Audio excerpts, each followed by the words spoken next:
எங்களிடத்துல கர்த்தருடைய வேத புஸ்தகம் இருக்கிறது, நான் அதை வாசிக்கணும், இயேசுவை நான் இன்னும் அறிந்து கொள்ளணும் அப்படின்னு நீங்க விரும்பினீர்களானால், ஒரு மனுஷன் எப்படி வாழணும் வாழக்கூடாது என்கிறதை அதில் சொல்லப்பட்டு இருக்கிறது. கடைசி காலத்தில் என்னெல்லாம் சம்பவிக்கும் என்று நான் சுருக்கமாய் சொன்னேன், அதில் விவரமாக எழுதப்பட்டு இருக்கிறது. அந்த புஸ்தகம் ஒரு சாதாரண புஸ்தகம் அல்ல. அதை வாசிக்கும் போது அந்த வார்த்தைகளில் இருந்து கர்த்தரை உங்களோடு கூட பேசுவார். ஆசீர்வாதமாய் இருக்கும். நாங்கள் அதை இலவசமாய் தான் கொடுக்கிறோம். நீங்க விரும்பினால் அதை வாங்கி வாசிங்க, அது உங்களுக்கு ஆசீர்வாதமாய் இருக்கும். இப்போதும் ஜெபம் பண்ணி என்னுடைய வார்த்தையை நான் நிறைவு செய்கிறேன். கர்த்தர் உங்களை ஆசீர்வதிப்பார். அன்புள்ள தகப்பனே, எங்கள் பரலோக பிதாவே, மிகுந்த ஆசீர்வாதமான இந்த மாலை நேரத்தில் இந்த வார்த்தையை நாங்கள் இந்த இடத்துல பிரசங்கித்திருக்கிறோம். கேட்ட ஜனங்கள் அதை விசுவாசித்து ஆண்டவருடைய வருகைக்கு ஆயத்தமாகட்டும். இந்த ஜெபத்தில் பங்கெடுத்தவர்களுடைய சரீரத்தில் இருக்கிற பலகீனம், நோய்கள் இயேசுவின் நாமத்தில் சுகமாகட்டும். கட்டிகள் மறையட்டும். கொடிய வியாதிகள் சுகமாகட்டும் இயேசுவின் நாமத்தில். பிசாசின் போராட்டங்கள், சேவனையின் கட்டுகள் இந்த தெருவை விட்டு விலகட்டும். வாதை உன் கூடாரத்தை அணுகாது என்று சொல்லப்பட்ட வார்த்தையை நாங்கள் ஒவ்வொரு குடும்பத்திற்காக வார்த்தையை சொல்லுகிறோம். இப்பொழுதே வாதைகள் வெளியேறுவதாக, குடும்பத்தில் இருக்கிற சாபக்கட்டுகள் அறுக்கப்படுவதாக, கண்ணீர் துடைக்கப்படுவதாக, சமாதானம் உண்டாகட்டும். வேலை இல்லாதவர்களுக்கு வேலை, விவசாயம் ஆசீர்வதிக்கப்படட்டும், கால்நடைகள் ஆசீர்வதிக்கப்பட்டும், தோட்டங்கள் துறவுகள் ஆசீர்வதிக்கப்படட்டும். குழந்தை பாக்கியங்களை தாருங்க. விவாகத்தில் இருக்கிற தடைகள் மாறுவதாக. வீடு இல்லாத பிள்ளைகளுக்கு வீடை கட்டி தாருங்க. வாழ்ந்திருப்பார்களாக, சுகித்திருப்பார்களாக. பரலோகத்தின் தேவன் இவர்களை ஆசீர்வதித்து உயர்த்துங்க. இயேசுவின் நாமத்தில் ஜெபிக்கிறோம். ஜெபங்களும் நல்ல பிதாவே, ஆமேன். கர்த்தர் உங்களை ஆசீர்வதிப்பார். நன்றி. யாருக்காகிலும் பைபிள்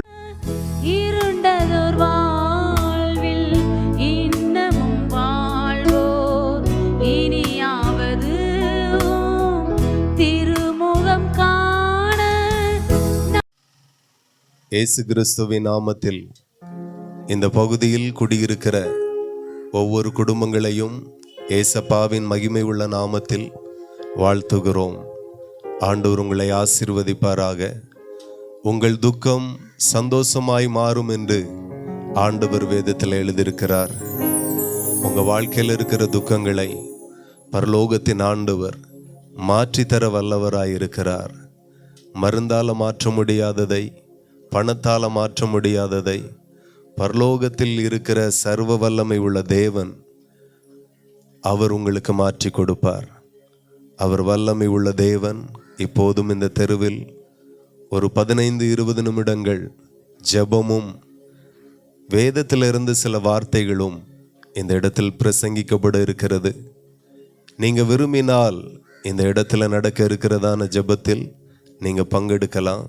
அது உங்களுக்கு ஆசீர்வாதமாக இருக்கும். இந்த ஜெபம் ஏன் தெருவில் நின்று பண்ணுகிறோம் அப்படின்னா, வேதத்தில் ஆண்டவர் எங்களுக்கு கட்டளையிட்டு இருக்கிறார். நீங்கள் பூமி எங்கிலும் புறப்பட்டு போய் சகல சிருஷ்டிக்கும் சுவிசேஷத்தை பிரசங்கியுங்கள் என்று சொல்லி ஆண்டவர் எங்களுக்கு வேதத்தில் கட்டளையிட்டு இருக்கிறார். ஆண்டவருடைய வேதம் எப்படிப்பட்டதென்றால், அது ஒரு சபைக்கு மாத்திரம் ஆண்டவர் வேதத்தை எழுதலை. ஒரு மதத்தினர், குறிப்பிட்ட மதத்தினருக்காக மட்டும் எழுதலை, அல்லது குறிப்பிட்ட தேசத்தாருக்காக மட்டும் வேதம் எழுதப்படலை. இந்த பூமியில் இருக்கிற தோராயமாய் 800 கோடிக்கும் அதிகமாக இருக்கிற எல்லா ஜனங்களுக்காக எழுதப்பட்டது தான் வேத புஸ்தகம். வேதத்தில் சொல்லப்பட்ட இருக்கிற எல்லா வார்த்தைகளும் உண்மையானது, சத்தியமானது. அதில் சொல்லப்பட்டு இருக்கிற தீர்க்க தரிசனம் நிறைவேறி இருக்கிறது, நிறைவேறி கொண்டிருக்கிறது, இனியும் நிறைவேற போகிறது. கடைசி காலத்தை குறித்ததான அடையாளங்கள், நடக்க போகிற சம்பவங்கள், பூமியினுடைய கடைசி நாட்களில் ஏற்படக்கூடிய சில காரியங்கள் எல்லா ஜனங்களுக்கும் பிரசங்கிக்கப்பட வேண்டும் என்கிறது தான் தேவனுடைய சித்தமாக இருக்கிறது. அதை தான் நாங்கள் இங்கே உங்கள் நடுவில் வந்து அதை பிரசங்கிக்க நாங்கள் கடமைப்பட்டிருக்கிறோம். கட்டளையை தேவனிடத்திலிருந்து பெற்றுக்கொள்ள கொண்டிருக்கிறோம். அதையே நாங்கள் இந்த இடத்துல பிரசங்கிக்க வந்திருக்கிறோம். நீங்கள் விரும்பினால் இந்த இடத்துல சொல்லப்படுகிற வார்த்தைகளை நீங்க கேளுங்க, அது உங்களுக்கு ஆசீர்வாதமாய் இருக்கும். ஒருவேளை கிறிஸ்துவினுடைய வார்த்தை ஒரு மனுஷனால் ஏற்றப்பட்டது அப்படின்னா அது குறிப்பிட்ட மாவட்டத்தோடு நின்று போயிருக்கும் அல்லது மாநிலத்தோடு நின்று போயிருக்கும். ஆனால் கர்த்தருடைய வார்த்தை அப்படி அல்ல. அது ஒரு மனுஷனால் உருவாக்கப்பட்ட வார்த்தை அல்ல, ஒரு மனுஷனால் எழுதப்பட்ட வார்த்தை அல்ல. அது பரலோகத்தின் தேவனுடைய ஆவியினால் எழுதப்பட்ட வார்த்தைகள். அந்த வார்த்தை எல்லா ஜனங்களுக்கானது. ஆகையினால இயேசு கிறிஸ்துவினுடைய வார்த்தை இன்றைக்கு ஒவ்வொரு தெருக்களிலேயும் பிரசங்கிக்கப்படுகிறது, கிராமங்களில் பிரசங்கிக்கப்படுகிறது, மாவட்டங்கள், மாநிலங்கள், நகரங்களில் பிரசங்கிக்கப்படுகிறது. இந்த வார்த்தைக்கு வல்லமை உண்டு. இந்த வார்த்தை எழுதினவர் சர்வ வல்லமை உள்ள தேவன். ஆகவே செவி கொடுங்க, இது உங்களுக்கு ஆசீர்வாதமாய் இருக்கும். இப்போதும் நம் நடுவில் இந்த பகுதியில் கர்த்தருடைய பணியை செய்கிற அருமையான பிரதர் அனிஷேக் அவர்கள் ஒரு பாடலை பாடி கர்த்தருடைய நாமத்தை மகிமைப்படுத்துவார்கள். கர்த்தர் உங்களை ஆசீர்வதிப்பார்.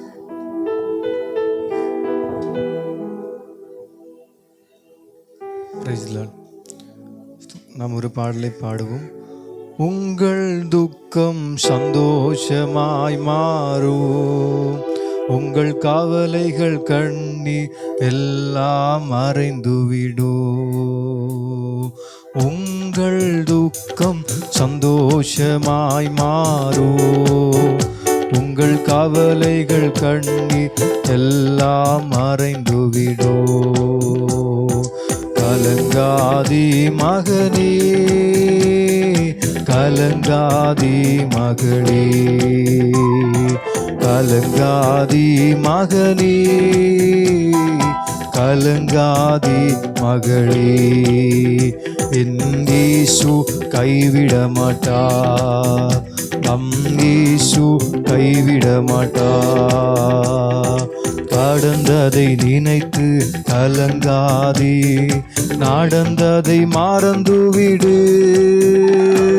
கடந்ததை நினைத்து கலங்காதே, நடந்ததை மறந்துவிடு.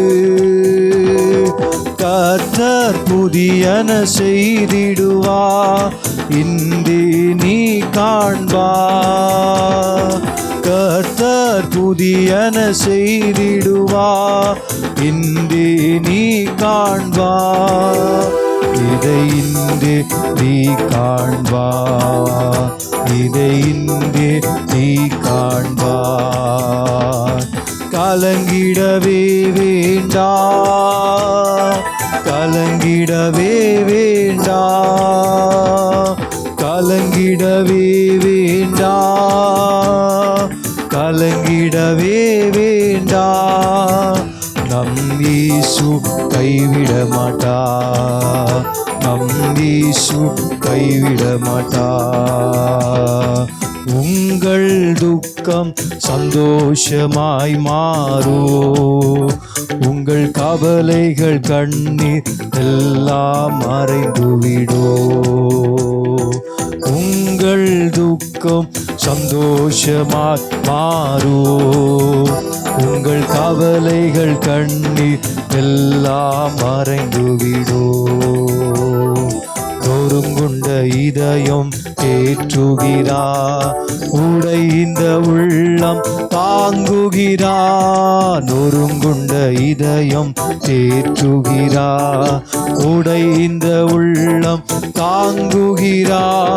காயங்கள் அனைத்தையும் கட்டுகிறா, கண்ணீர் துடைக்கின்றா. காயங்கள் அனைத்தையும் கட்டுகின்றா, கண்ணீர் துடைக்கின்றா. உன் கண்ணீர் துடைக்கின்றா, உன் கண்ணீர் துடைக்கின்றா. கலங்கிடவே வேண்டா, கலங்கிடவே வேண்டா, கலங்கிடவே வேண்டா, கலங்கிடவே வேண்டா. நம் இயேசு கைவிட மாட்டா, இயேசு கைவிட மாட்டார். உங்கள் துக்கம் சந்தோஷமாய் மாறும். உங்கள் கவலைகள் கண்ணீர் எல்லாம் மறைந்துவிடும். உங்கள் துக்கம் சந்தோஷமாய் மாறும். உங்கள் கவலைகள் கண்ணீர் எல்லாம் மறைந்துவிடும். கலங்காதே மகனே, கலங்காதே மகளே, கலங்காதே மகனே, கலங்காதே மகளே. நம் இயேசு கைவிட மாட்டார். என் இயேசு கைவிட மாட்டார். நம் இயேசு கைவிட மாட்டார்.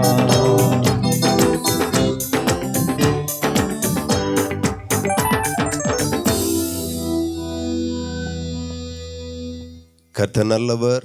இந்த பகுதியிலே குடியிருக்கிற ஒவ்வொரு பேரையும் ஒரு விசை கூட நான் வாழ்த்தி ஆசீர்வதிக்கிறேன். ஆண்டவர் நல்லவர், அவர் உங்களை நேசிக்கிறார். நான் மறுபடியும் கர்த்தருடைய வார்த்தையை உங்கள் நடுவிலே சொல்ல ஆசையா இருக்கிறேன். இன்றைக்கும் உங்கள் நடுவிலே நான் ஒரு சாதாரண புஸ்தகத்தில் இருந்து அதில் இருந்து வாசித்த ஒரு வார்த்தையை நான் இந்த இடத்துல பேச வரல. வேதம் எப்படிப்பட்டதென்றால், இந்த உலகத்திலேயே அதிகமான பேர் வாசிக்கிற ஒரு புஸ்தகம் உண்டானால் அது கர்த்தருடைய வேத புஸ்தகம் மட்டும்தான். அதே போல இந்த பூமியில அதிகமாய் ஒரு புஸ்தகம் விற்கப்படுகிறது என்றால் அது கர்த்தருடைய வேத புஸ்தகம் மட்டும்தான். அதே போல இந்தியாவில் மாத்திரம் கிட்டத்தட்ட 1400க்கும் அதிகமான பாஷைகள் பேசப்படுகிறது. இன்றைக்கு அப்போ உலகம் முழுசும் எத்தனை பாஷைகள் இருக்கும் என்று சொல்லி கவனிக்கணும். இதுவரையிலும் கர்த்தருடைய வேதம் 1750க்கும் அதிகமான மொழிகளிலே மொழிபெயர்க்கப்பட்டு ஜனங்களுக்கு விநியோகப்பட்டு வருகிறது. நான் ஏன் இதை சொல்லுகிறேன் அப்படின்னா, கர்த்தர் அவருடைய வார்த்தையை எல்லா ஜனங்களுக்கும் போய் சேர வேண்டும் என்று சொல்லி கர்த்தர் விரும்புகிறார். ஆகவே புஸ்தக வடிவில் மாத்திரம் அவருடைய வார்த்தையை ஜனங்களுக்கு கொடுக்க ஆண்டவர் சித்தமாயில்லை. அவருடைய வார்த்தை இதே போல தெருக்களில் நின்றும், வீதிகளில் நின்றும், கிரவுண்டில் நின்றும், சபைகளில் நின்றும் அந்த வார்த்தை ஜனங்களுக்கு போதிக்கப்பட்டு கொண்டே இருக்க வேண்டும் என்கிறது தான் தேவனுடைய திட்டம். இத்தனை ஆயிரம் மொழிகளிலே ஒரு வேத புஸ்தகம் வெளிவருகிறது என்று சொன்னால் அதற்கு எவ்வளோ வல்லமை இருக்கும் என்று சொல்லி நீங்கள் கவனிக்கணும். ஒரு மனுஷனால் இது முடியாது, இது தேவனால மட்டுமே சாத்தியம். ஆகவே இந்த வசனத்திற்கு நீங்கள் செவி கொடுங்க. கர்த்தருடைய வார்த்தை எப்படிப்பட்டது என்று சொன்னால் அது வல்லமை உடையது. அதில் சொல்லப்பட்ட தீர்க்க தரிசனங்கள் நிறைவேறி இருக்கிறது. வேதத்தில் ஒரு வார்த்தை சொல்லப்பட்டிருக்கிறது, காசா மொட்டையடிக்கப்படும் என்று சொல்லி. கிட்டத்தட்ட பல ஆயிரம் வருடங்களுக்கு முன்பதாக சொல்லப்பட்ட அந்த வார்த்தை இன்றைக்கு அது நிறைவேறி கொண்டிருக்கிறது. நம்முடைய கண்கள் அதை பார்க்கிறது. இஸ்ரேலுக்கும் காசாவுக்கும் பயங்கரமான யுத்தம் நடக்கிறது. நீங்க கவனித்தீர்களானா ஏகதேசம் காசா மொட்டையடிக்கப்பட்டிருக்கிறது. இதே போல வேதத்தில் சொல்லப்பட்ட வார்த்தை தேசங்களுக்கு விரோதமாய் சொல்லப்பட்ட வார்த்தை, சில மனிதர்களுக்கு சொல்லப்பட்ட வார்த்தை இன்றைக்கும் நிறைவேறி கொண்டிருக்கிறது. இதே போல நிறைய வார்த்தை சொல்லலாம். ஆகவே கடைசி காலத்தை குறித்தும் ஆண்டவர் வேதத்தில் சொல்லி இருக்கிறார். அது மிக துல்லியமாக நிறைவேறி கொண்டு வருகிறது. நீங்க கவனித்தீர்களானால் 2000 ஆண்டுகளுக்கு முன்பதாக இயேசு கிறிஸ்து இந்த பூமியில மனுஷனாய் வந்தார், மனுஷனாய் பிறந்தார். அதை தான் நம்ம கிறிஸ்மஸ் என்று சொல்லி உலகம் முழுசும் கொண்டாடப்படுகிறது. நீங்க கவனித்தால் இயேசு கிறிஸ்து ஒரு மாவட்டத்திற்கு மட்டும் தேவன் அல்ல, ஒரு மாநிலத்திற்கு மட்டும் தேவன் அல்ல, அல்லது ஒரு தேசத்துக்கு மட்டும் தேவன் அல்ல, முழு உலகத்திற்கும் ஆண்டவராய் இந்த இடத்துல பிறந்தார். ஆகவே நான் சொல்லுகிறேன், உலகம் முழுவதும் ஒரு பண்டிகை பெரிய அளவில் ரொம்ப நாள் கொண்டாடப்படுகிற ஒரு பண்டிகை உண்டானால் அது கிறிஸ்து பிறப்பு பண்டிகை மட்டுமே. அப்படி இயேசு கிறிஸ்து இந்த பூமியில வந்து அநேகருக்கு பிரசங்கித்தார். ஒரு மனுஷன் எப்படி வாழணும் வாழக்கூடாது என்று சொல்லி கொடுத்தார். இயேசு கிறிஸ்து மதத்தை போதிக்க வராமல் ஒரு மனுஷன் இப்படி வாழணும், இப்படி வாழக்கூடாது என்று சொல்லி ஆண்டவர் போதித்தார். ஆகவே இயேசு கிறிஸ்து போதிக்கக்காக வந்தார். அதே போல இயேசு கிறிஸ்து திரளான அற்புதங்களை செய்தார். அவர் செய்த அற்புதங்களை ஒரு புஸ்தகம் போட்டு எழுதி வைக்க போனால் இந்த உலகம் கொள்ளாது. அவ்வளோ புஸ்தகம் எழுத வேண்டியதாக இருக்கும். அவ்வளோ அற்புதங்களை இயேசு கிறிஸ்து இந்த பூமியில் வாழ்ந்திருக்கிற நாட்களில் ஜனங்களுக்குள்ளாய் போய், பட்டணங்களுக்குள்ளாய் போய், கிராமங்களுக்குள்ளாய் போய் அவர் செய்தார். இன்றைக்கும் அவருடைய அதிகாரம், வல்லமை சபை மூலமாக, அவருடைய ஊழியக்காரர்கள் மூலமாக வெளிப்பட்டு கொண்டுதான் இருக்கிறது. இயேசு கிறிஸ்து இந்த பூமியில் வாழும்போது அநேக பிசாசுகளை துரத்தினார், சேவனை கட்டுகளை உடைத்தார். ஆண்டவருடைய வசனம் சொல்லுகிறது, வாதை உன் கூடாரத்தை அணுகாது என்று சொல்லி. இன்னைக்கு கிராமங்களில் பார்க்கிறோம், ஒருவருக்கு விரோதமாய் ஒருவர் சேவனை செய்து வைக்கிறார்கள். அதனால் அந்த குடும்பம் கடுமையாய் பாதிக்கப்படுகிறது. பல இடங்களிலே அழுகிறார்கள். பல மந்திரவாதிகளிடத்தில் பணங்களை செலவழிக்கிறார்கள். பணங்கள் செலவாகுகிறதே அன்றி வாழ்க்கையில் ஒரு நிம்மதி திருமண மாதிரி இல்லை.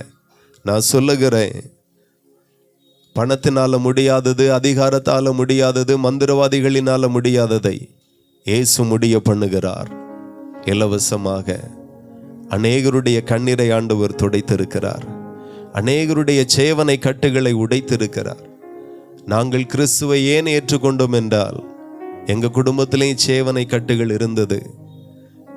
என்னுடைய ஊர் செட்டிகுளம் புதுமனை. சேவனையினால பாதிக்கப்பட்டோம். பல இடங்களுக்கு போனோம். எப்படியாகிலும் அதில் இருந்து ஒரு சுகம் கிடைக்காதா, விடுதலை கிடைக்காதா என்று சொல்லி. ஆனால் எங்களுக்கு கிடைக்கல. ஆகையினால ஜெபத்தை குறித்து அறிந்தோம், ஆண்டவரை குறித்து அறிந்தோம். எங்கள் உறவினர்கள் எல்லாம் கேட்டாங்க, யாரும் பணம் தந்தாங்களா, காசு தந்தாங்களா, மதம் மாறிட்டீங்க அப்படின்ட்டு. பணத்துக்காக மாறலை, காசுக்காக மாறலை, சோத்துக்காகவும் மாறலை. பல இடங்களில் போனோம், சுகம் கிடைக்கல, விடுதலை கிடைக்கல, மாந்திரிக கட்டுகள் உடையலை.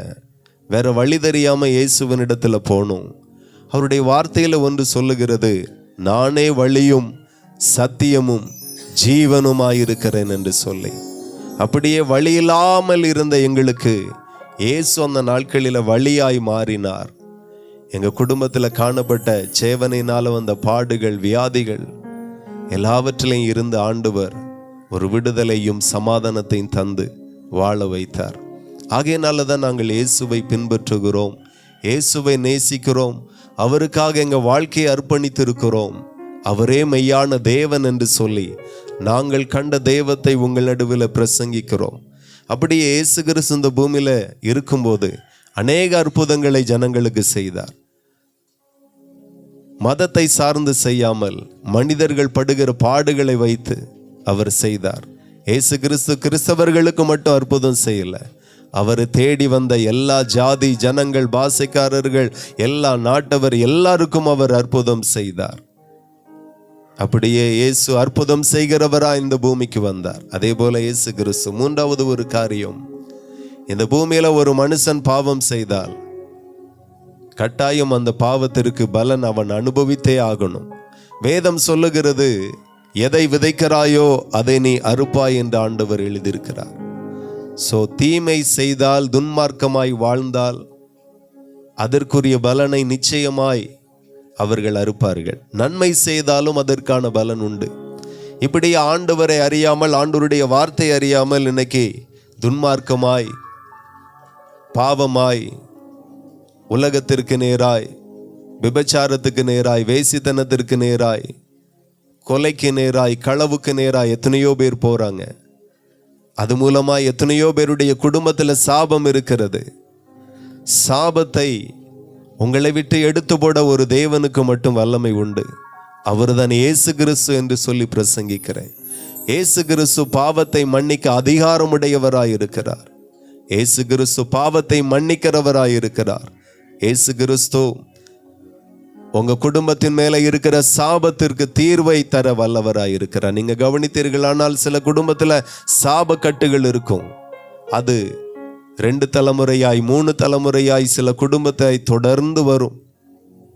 அந்த சாபத்தின் கிரியை எப்படி இருக்கும் அப்படின்னா, அந்த சாபம் இளம் வயதின் மரணத்தை கொண்டு வரும். வாழ வேண்டிய வயதில் மரித்து போவார்கள். அந்த சாபம் எத்தனையோ குடும்பத்தில் பார்க்க நேரிடுகிறது. ஒருவேளை உங்க குடும்பத்தில் அப்படிப்பட்ட சாபக்கட்டுகள் இருந்தார், இயேசுவை நோக்கி கூப்பிடுங்க. இயேசுவே, என் பாவத்தை மன்னித்து என் சாபத்தை மாற்றி என் குடும்பத்தில் சமாதானத்தை தாருங்கன்னு கேட்டால் அவர் உங்களுக்கு இறங்க வல்லவராயிருக்கிறார், தயவு செய்வார் உங்களுக்கு. அப்படியே சில குடும்பத்தில் குழந்தை பாக்கியத்தை அதை தடை பண்ணுகிறது. நான் பார்த்த அளவில் சில குடும்பத்தில் பார்த்தீங்கன்னா 3 பிள்ளைகள், 3 பிள்ளைகளுக்கும் குழந்தை பாக்கியம் இல்லை. ஒரு பெற்றோருக்கு எப்படி இருக்கும்? இந்த வேதனையை மாற்றதான் இயேசு வந்தார். மனுஷனுடைய கண்ணீரை துடைக்க தான் இயேசு வந்தார்.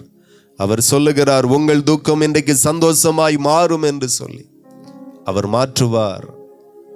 உங்க வாழ்க்கைக்கு ஒரு வழியே தெரியல அப்படின்னா இயேசுதான் வழி என்று சொல்லி நான் பிரசங்கிக்கிறேன். நான் பிரசங்கிக்கிற இயேசு, நான் கண்ட இயேசு, நான் ருசித்த இயேசு உங்களுக்கும் அற்புதம் செய்ய வல்லவராயிருக்கிறார். அப்படி இயேசு கிறிஸ்து ஒவ்வொரு மனுஷனுடைய பாவத்திற்காக இந்த பூமியில வந்தார். ஒரு மனுஷனுடைய பாவம் மன்னிக்கப்பட வேண்டுமேயானால் பழைய ஏற்பாட்டு காலத்துல ஆசரிப்பு கூடாரத்துல ஒரு மிருகங்களை பலி கொடுப்பாங்க. இன்னைக்கும் பல ஆலயங்கள்ல அதை பார்க்க முடிகிறது.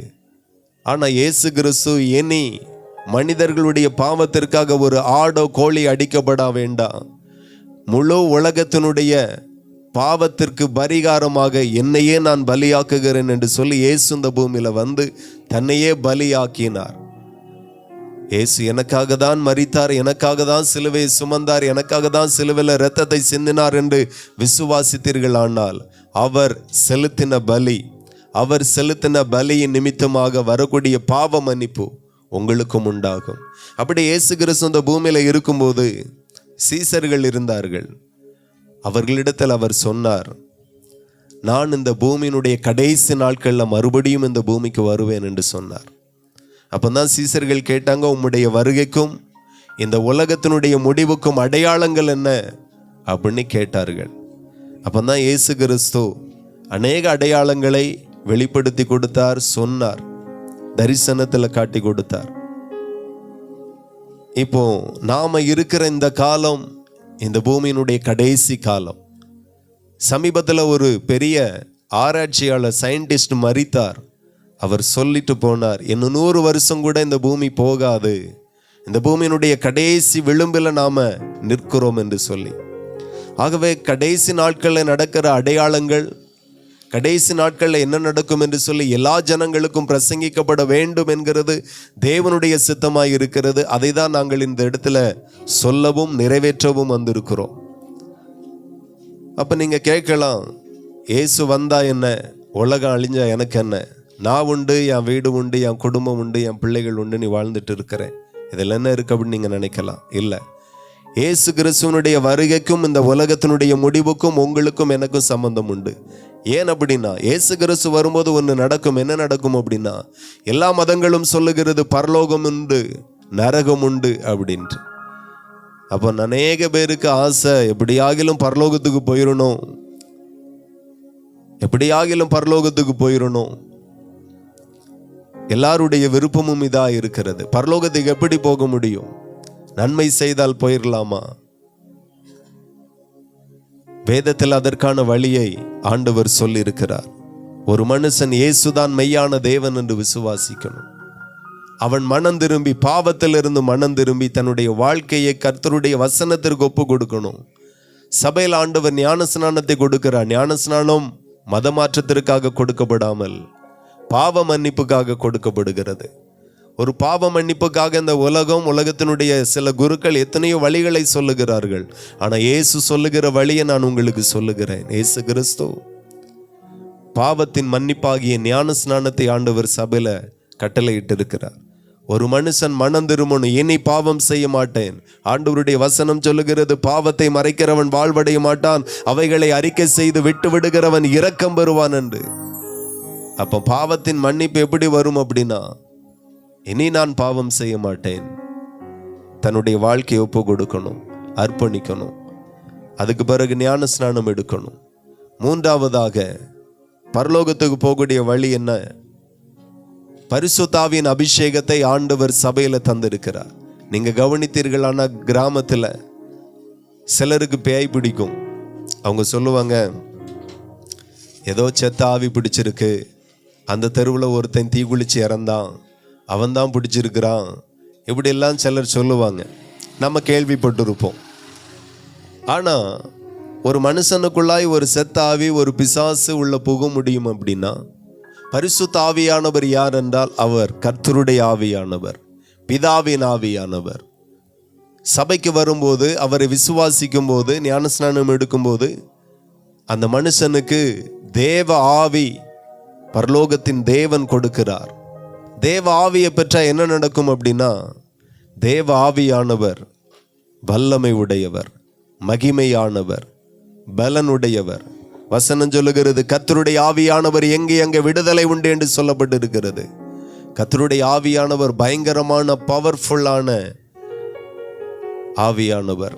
நீங்க கவனித்தால், ஒரு மனுஷனுக்குள்ளாய் தேவ ஆவியானவர் இருப்பாரானால் அந்த மனுஷனுக்கு விரோதமாய் எவ்வளவு சேவனைகள் வைத்தாலும் அது பலிக்காது. காரணம், உள்ள இருக்கிறவர் வல்லமை உடையவர், அவர் தேவனுடைய ஆவியானவர். இவ்வளவும் இந்த அனுபவத்துக்குள்ளெல்லாம் வந்தா பரலோகத்துக்கு போக முடியும். இப்போ இயேசு கிறிஸ்து கடைசி நாட்களில் வரும்போது என்ன நடக்கும் அப்படின்னா, ஒரு மனுஷன் இயேசு மெய்யான தேவன் என்று சொல்லி விசுவாசித்து ஞானஸ்நானம் எடுத்து பரிசுத்த ஆவியின் அபிஷேகத்தை பெற்று இந்த பூமியில ஒருவேளை ஆண்டவருடைய வருகைக்கு முன்பதாக இறந்து போய் அடக்கம் பண்ணப்பட்டிருந்தால் அல்லது உயிரோடு இருந்தால், இயேசு கிறிஸ்து வரும்போது மரித்தவர்களை அவர் உயிரோடு எழுப்புவார். அவர்களுடைய ஆத்துமா உயிர்ப்பிக்கப்படும், இயேசுவோடு சேர்க்கப்படும். இவைகள் எல்லாம் ஒரு நொடி பொழுதிலே நடக்கும். பிற்பாடு உயிரோடு இருக்கிற நாமும் ஒரு நொடி பொழுதிலே மறுரூபமாகி இயேசுவோடு கூட சேர்த்து கொள்ளப்படுவோம். அப்படியே இயேசு பரலோகத்துக்கு கொண்டு போவார். அதுக்கு பிறகு இந்த உலகத்துல சமாதானம் இருக்காது, சந்தோஷம் இருக்காது, சபை இருக்காது, தேவனுடைய வசனம் இருக்காது, கர்த்தருடைய ஊழியக்காரர்கள் இருக்க மாட்டாங்க. அதுக்கு பிறகு 7 வருஷ உபத்திரவத்தின் காலம் என்று சொல்லப்படுகிறது. ஆகவே இயேசு சீக்கிரமாய் வருகிறார். நீங்க மனம் திரும்புங்க, இயேசுவை விசுவாசிங்க, அவரே மெய்யான தெய்வம்.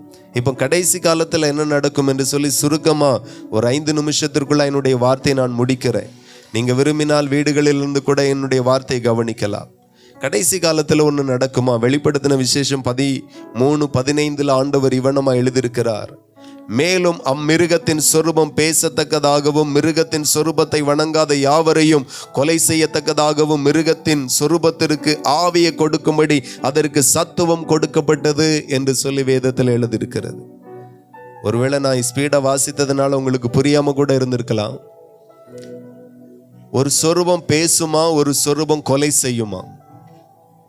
நீங்க கவனித்தால், ஒரு காலத்துல நாம நம்மளுடைய பிள்ளைகளுக்கு, பேர பிள்ளைகளுக்கு ஒரு பொம்மை வாங்கி கொடுத்துருப்போம். அது மரத்தில் செய்த பொம்மையா இருக்கலாம், அல்லது பிளாஸ்டிக் பொம்மையா இருக்கலாம், ரப்பர் பொம்மையா இருக்கலாம். இப்படிதான் நாம வாங்கி கொடுத்துட்டோம். அதுக்கு பின்னாடி கீ கொடுத்தா கொஞ்ச நேரம் கொட்டடிக்கும், இல்லைன்னா ஜம்ப் பண்ணும், இல்லைன்னா அப்படியே நடக்கும். இந்த மாதிரி ஏதாகிலும் செய்யும், நம்ம பார்த்து ரசிப்போம்.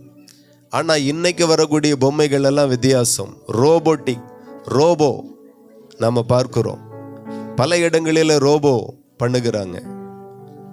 இயந்திர மனுஷன், நீங்க கவனித்தால் நிறைய இடங்களில் இயந்திர மனுஷனை கண்டுபிடித்திருக்கிறாங்க. AI டெக்னாலஜி பல தொழில் நிறுவனங்களில் செயல்படுத்தப்பட்டு வருகிறது. ஆர்டிஃபிஷியல் இன்டெலிஜென்ஸ், செயற்கை நுண்ணறிவு என்று சொல்லி இந்த பூமியை ஆண்டவர் படைக்கும் போது எப்படி படைத்தார் என்றால், எல்லா ஜீவராசிகளையும் படைத்தார். ஆனால் எல்லா ஜீவராசிகளுக்கும் 5 அறிவை கொடுத்தார், மனுஷனுக்கு மட்டும் 6 அறிவை கொடுத்தார். ஒரு அறிவு மனுஷனுக்கு கூடி இருக்கிறதுனால நாம பிழைச்சோம். இந்த பூமியை படைக்கும் போது ஆண்டவர் மனுஷனுக்கு ஒரு அதிகாரத்தை கொடுத்தார், நீங்க பூமியை ஆண்டு கொள்ளுங்கள் என்று சொல்லி. ஆகையினால இந்த பூமியில மனுஷன் ஆளுகை செய்கிறான். ஒருவேளை அந்த ஆளுகை ஒரு குரங்கு கையில போயிருந்தா, போலீஸ் ஸ்டேஷன்ல குரங்கு தான் இருந்திருக்கும், பார்லிமெண்ட்ல குரங்கு தான் இருந்திருக்கும், சட்டசபையில குரங்கு தான் இருந்திருக்கும். ஆனா ஆளுகையை கர்த்தர் மனுஷனுடைய கரத்துல கொடுத்தார். ஆனா இப்போ மனுஷனை போல யோசிக்கிற, சிந்திக்கிற, செயல்படுகிற, மனுஷனை விட எத்தனையோ 1000 மடங்கு செயல்படுகிற ஒரு ரோபோவை கண்டுபிடித்திருக்கிறான். இப்போ கடந்த நாட்களில் அந்த AI டெக்னாலஜியோடு இணைந்து பணியாற்றின ஒரு மனுஷன் தன்னுடைய வேலை டைம் முடிஞ்சு 8 மணி முடிஞ்சு நான் வீட்டுக்கு போறேன்னு என்று சொல்லி கிளம்பும் போது கம்ப்யூட்டர் பேசுறது, வீட்டுக்கு போகக்கூடாது, வேலை இன்னும் முடியலை. அவன் சொன்னான், வேலை தான் சாகிறது வரைக்கும் இருக்குமே, என் வேலை டைம் 8 மணி தான், 8 மணி முடிஞ்சிட்டு நான் கிளம்புறேன் அப்படின்னு இருக்கான். அது சொல்லுது போகக்கூடாது, வேலை செய்யணும், வேலை இன்னும் முடியலை. உடனே அவன் சொல்லியிருக்கான், உன்னால என்ன செய்ய முடியும், நான் அப்படிதான் செய்வேன், வீட்டுக்கு போவேன் அப்படின்னு இருக்கிறான். உடனே அது சொல்லியிருக்கு, அப்படி நீ போனா உன் ரகசியத்தை எல்லாம் உன் குடும்பத்திற்கு நண்பர்களுக்கு எல்லாம் அனுப்பிடுவேன். ஒரே வார்த்தை. எப்படி இருக்கும்? இன்னைக்கு எல்லாருக்கும் ஒரு ரகசியம் இருக்கு. நாம மற்றவர்களோடு பேசுறோம், போன்ல எல்லாம் ரெக்கார்டு இருக்கு, ஏடிஎம் நம்பர் நம்மள்கிட்ட இருக்கு. இப்ப சொல்லுது, உன்னுடைய எல்லா ரகசியத்தையும் மற்றவர்களுக்கு அனுப்பி விடுவேன். அவனால ஒன்றும் பண்ண முடியல. 12 மணி வரைக்கும் இருந்து வேலை செஞ்சிட்டு இருக்கான். மனுஷன் உருவாக்கின ரோபோவின் இடத்துல ஒரு செய்தியாளர் பேட்டி எடுக்கிறாங்க, நீங்க மனுஷனை கொலை செய்வீர்களா அப்படின்று. அது சொல்லுது, அது அவரவர் நடந்து கொள்ளுகிற விதத்தை பொறுத்து. ஒழுங்கா இருந்தா மோன நீ பிழைச்சா, இல்லைன்னா அவ்வளவுதான். கொஞ்சம் கொஞ்சமாய் ஆண்டவருடைய வார்த்தை அப்படியே தேசத்துல நிறைவேறுகிறது. என்றைக்கோ சொன்ன வார்த்தை ஒரு சொரூபம் பேசும், அந்த சொரூபம் கொலை செய்யும். இந்த கடைசி காலத்துல இன்னைக்கு மனுஷனுடைய அறிவை காட்டிலும், ஞாபக திறனை காட்டிலும், செயல் திறனை காட்டிலும் எத்தனையோ மடங்கு அது ஸ்பீடா இருக்கிறது. கடைசி காலத்தினுடைய அடையாளம் என்ன? ஒரு 8 அடையாளத்தை ஆண்டவர் சொல்லி இருக்கிறார். வாசித்து மட்டும் முடிக்கிறேன். யுத்தங்களையும் யுத்தங்களின் செய்திகளையும் நீங்க கேள்விப்படுவீர்கள். தொடர்ந்து நாம கேள்விப்பட்டு கொண்டே இருக்கிறோம். இஸ்ரேலுக்கும் காசாவுக்கும் யுத்தம், பல இடங்களிலே யுத்தம் போய்கொண்டே இருக்கிறது. இது இயேசு கிறிஸ்துவினுடைய வருகைக்கான அடையாளம். ஜனத்துக்கு விரோதமாய் ஜனம், ராஜ்யத்துக்கு விரோதமாய் ராஜ்யம் எழும்பும். பல இடங்களில ஜனத்துக்கு விரோதமாய் ஜனம் எழும்பிக் கொண்டே இருக்கிறாங்க. நிறத்தின் அடிப்படையில, மதத்தின் அடிப்படையில, ஜாதியின் அடிப்படையில, ஊர் அடிப்படையில, மொழி அடிப்படையில பல போராட்டங்கள், பிரச்சனைகள் எல்லா தேசங்களிலும் நடக்கிறது. பஞ்சங்களும் கொள்ளை நோய்கள் வரும். காசால பயங்கர பஞ்சம், பாகிஸ்தான்ல பயங்கர பஞ்சம், பயங்கர விலைவாசி உயர்வு. சோமாலியா முழுவதும் பஞ்சத்துல மூழ்கி இருக்கிறது. தினந்தோறும் ஒருவேளை சாப்பாடு கூட கிடைக்காமல் மக்கள் வாழ்ந்து கொண்டிருக்கிறார்கள். பூமி அதிர்ச்சி பல இடங்கள்ல வரும். தினந்தோறும் பூமி அதிர்ச்சி வருகிறது. பூமி அதிர்ச்சியினுடைய செய்தியை தினந்தோறும் நாம கேள்விப்படுகிறோம். இவைகள் எல்லாம் ஏன் அப்படின்னா, இவைகள் எல்லாம் நீங்க கேள்விப்படும் போது இயேசு கிறிஸ்து வருகிறார் என்கிறதை நீங்கள் அறிந்து புரிந்து ஆயத்தமாக வேண்டும் என்று சொல்லி இந்த அடையாளத்தை எல்லாம் ஆண்டவர் உலகத்தில் வைத்திருக்கிறார். 2010 இருந்து இதுவரையிலும் 15 வருடத்திற்குள்ளாக 1.5 லட்சத்துக்கும் அதிகமான முறை இந்த பூமியில பெரிய பூமி அதிர்ச்சி முதல் கொண்டு சின்ன பூமி அதிர்ச்சி வரைக்கும் வந்திருக்கிறது. அநேகருடைய அன்பு தணிந்து போகும். ஒரு காலத்துல ஒரு 100 வருஷம் அல்லது ஒரு 50 வருஷத்துக்கு முன்னாடி கூட்டு குடும்பமாய் மாமியார், மருமகள், குழந்தனார், நாத்தனார், பேரப்பிள்ளைகள், தாத்தா, பாட்டி எல்லாம் கூட்டு குடும்பமா வாழ்ந்தோம். இன்னைக்கு அது சாத்தியமே இல்லை. எத்தனை கோடி கொடுத்தாலும் கூட்டு குடும்பத்துக்கு சாத்தியமே இல்லை. அநேகருடைய அன்பு தணிந்து போகும். இன்னைக்கு பிள்ளைகள் கேட்குறாங்க. பிள்ளைகள் கேட்குதோ இல்லையோ மருமக கேட்பா, உங்கள் அப்பா அம்மா என்னைக்கு போகிறாங்க? நேற்றுக்கு தானம்மா வந்திருக்காராங்க, நாளைக்கு போயிடுவாங்க. உடனே வீட்டை காலி பண்ணணும். விருந்து மருந்து ஒரு நாள் தான், யாரோட இணைஞ்சு இருக்க முடியலை. அன்பு தணிந்து போகும் என்று சொன்னது போல அந்த அடையாளம் எல்லா குடும்பத்திற்குள்ளாகவும் காணப்படுகிறது, எல்லா ராஜ்யத்திற்குள்ளாகவும் காணப்படுகிறது. அதே போல ராஜ்யத்தின் அந்த சுவிசேஷம் உலகம் எங்கிலும் சகல ஜாதிகளுக்கும் இது சாட்சியாய் பிரசங்கிக்கப்படும், அப்பொழுது முடிவு வரும் என்று சொல்லப்பட்டிருக்கிறது. ஆகவே இயேசு கிறிஸ்து சீக்கிரமாய் வருகிறார். நீங்க மனம் திரும்புங்க, இயேசுவை விசுவாசிங்க, அவர் உங்களை ஆசீர்வதிப்பார். எங்களிடத்துல கர்த்தருடைய வேத புஸ்தகம் இருக்கிறது.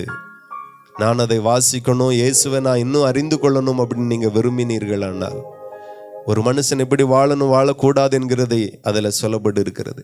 கடைசி காலத்தில் என்னெல்லாம் சம்பவிக்கும் என்று நான் சுருக்கமாய் சொன்னேன், அதில் விவரமாக எழுதப்பட்டு இருக்கிறது. அந்த புஸ்தகம் ஒரு சாதாரண புஸ்தகம் அல்ல. அதை வாசிக்கும் போது அந்த வார்த்தைகளில் இருந்து கர்த்தரே உங்களோடு கூட பேசுவார். ஆசீர்வாதமாய் இருக்கும். நாங்கள் அதை இலவசமாய் தான் கொடுக்கிறோம். நீங்க விரும்பினால் அதை வாங்கி வாசிங்க, அது உங்களுக்கு ஆசீர்வாதமாக இருக்கும். இப்போதும் ஜெபம் பண்ணி என்னுடைய வார்த்தையை நான் நிறைவு செய்கிறேன். கர்த்தர் உங்களை ஆசீர்வதிப்பார். அன்புள்ள தகப்பனே, எங்கள் பரலோக பிதாவே, மிகுந்த ஆசீர்வாதமான இந்த மாலை நேரத்தில் இந்த வார்த்தையை நாங்கள் இந்த இடத்துல பிரசங்கித்திருக்கிறோம். கேட்ட ஜனங்கள் அதை விசுவாசித்து ஆண்டவருடைய வருகைக்கு ஆயத்தமாகட்டும். இந்த ஜெபத்தில் பங்கெடுத்தவர்களுடைய சரீரத்தில் இருக்கிற பலகீனம், நோய்கள் இயேசுவின் நாமத்தில் சுகமாகட்டும். கட்டிகள் மறையட்டும். கொடிய வியாதிகள் சுகமாகட்டும் இயேசுவின் நாமத்தில். பிசாசின் போராட்டங்கள், சேவனையின் கட்டுகள் இந்த தெருவை விட்டு விலகட்டும். வாதை உன் கூடாரத்தை அணுகாது என்று சொல்லப்பட்ட வார்த்தையை நாங்கள் ஒவ்வொரு குடும்பத்திற்காக வார்த்தையை சொல்லுகிறோம். இப்பொழுதே வாதைகள் வெளியேறுவதாக. குடும்பத்தில் இருக்கிற சாபக்கட்டுகள் அறுக்கப்படுவதாக. கண்ணீர் துடைக்கப்படுவதாக. சமாதானம் உண்டாகட்டும். வேலை இல்லாதவர்களுக்கு வேலை, விவசாயம் ஆசீர்வதிக்கப்படட்டும். கால்நடைகள் ஆசீர்வதிக்கப்பட்டும். தோட்டங்கள், துறவுகள் ஆசீர்வதிக்கப்படட்டும். குழந்தை பாக்கியங்களை தாருங்க. விவாகத்தில் இருக்கிற தடைகள் மாறுவதாக. வீடு இல்லாத பிள்ளைகளுக்கு வீடை கட்டி தாருங்க. வாழ்ந்திருப்பார்களாக, சுகித்திருப்பார்களாக. பரலோகத்தின் தேவன் இவர்களை ஆசீர்வதித்து உயர்த்துங்க. இயேசுவின் நாமத்தில் ஜெபிக்கிறோம். ஜெபங்களும் நல்ல பிதாவே, ஆமேன். கர்த்தர் உங்களை ஆசீர்வதிப்பார்.